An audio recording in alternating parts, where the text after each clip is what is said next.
Hello and welcome to the budget series. Today we'll take a quick look at the government's revenue and expenditure position, what they had promised in the budget estimates and where the numbers stand as of now. There is no doubt about the fact that the COVID has had an impact on the government's fisc, and that is reflected clearly in the poor direct tax mop-up as of Jan. They are somewhere around 6.50 odd lakh crore.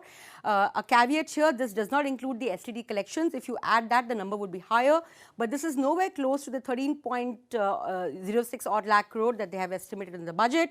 Somewhere around 50% of the target has been met as of Jan. That's the estimate as of now.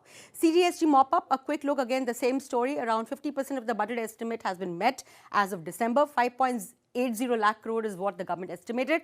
They're nowhere near that target as of now. Similar story as far as your GST cess mop-up is concerned. Around 50% of the budget has been met. 59 odd thousand crores is what the government has been able to rake in as far as your GST cess collections are concerned. The original budget target, of course, was 1.10 lakh crores. Next, of course, would be your customs mop-up. Around 45 odd percent with a budget estimate of 1.38 lakh crore has been achieved as of November end. And of course, these are CGA numbers, so that comes with a lag. But it's going to be a tall task in terms of achieving the full target of 1.38 lakh crore. Next, of course, would be the excise mop-up, and here the story is very interesting. The government has not so far rolled back any of those duty hikes on petroleum products. Consequently, as of November end itself, the collections were close to 2 lakh odd crores out of a budget target of 2.67 lakh odd crores. If they do not roll back the duties, the expectation is that they will actually exceed the budget estimate. The only tax revenue head where they will be actually way above their aim. And the expectation also is the fact that if there is a duty rollback, it's going to be highly calibrated.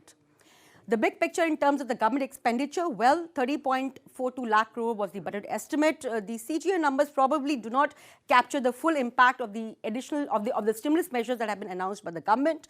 So CGA numbers indicate 63% of the budget estimate that has been spent so far.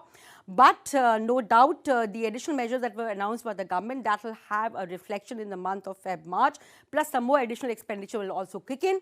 As far as the revised estimate for the government budget goes, this is going to be higher, maybe around 33 odd lakh crores against what budget they had estimated, and the reasons are pretty much clear. Cash outgo for food, fertilizer subsidies, Manrega, all of these are additional outgoes. As far as FY22 goes, the government's view is very clear that the public expenditure will have to be kept at a high keel, so that's going to be the key driver in terms of pushing the economic growth impetus.